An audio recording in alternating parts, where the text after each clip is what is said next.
நாசரேத்திலிருந்து யாதொரு நன்மை உண்டாக கூடுமா? ஏனென்றால் நன்மையை பார்த்து நன்மை வந்து விடாதா என்று பார்த்து நன்மை வராமல் தோற்று போயிருந்த நாத்தான்வேல் கேட்ட கேள்விதான், நாசரேத்திலிருந்து யாதொரு நன்மை உண்டாக கூடுமா?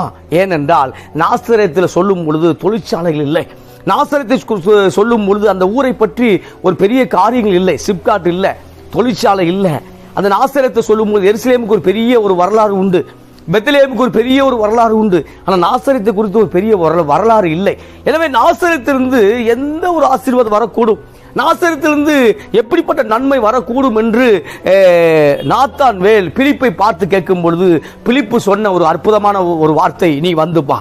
கிறிஸ்துவுக்கு மிகவும் பிரியமான அன்பு தேவனுடைய பிள்ளைகளே, தேவகுமாரன் இயேசுவிடத்தில் நான் வரும் பொழுது அவர் நோயை சுகமாக்குவாரா? தேவகுமாரன் இயேசுவிடத்தில் வரும் பொழுது கடன் பிரச்சனை மாறுமா?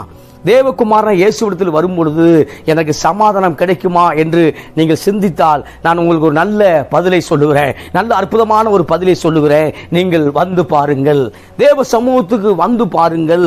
திருச்சபைக்கு ஒருவேளை வர முடியாத சூழ்நிலை உங்களுக்குள்ள காணப்படலாம். ஆனால் நீங்கள் இருக்கிற இடத்துல இயேசுவே எனக்கு நன்மை செய்ய உம்மால் கூடும் என்று நம்புகிறேன் என்று நீங்கள் விசுவாசிக்கும் பொழுது மகிமையை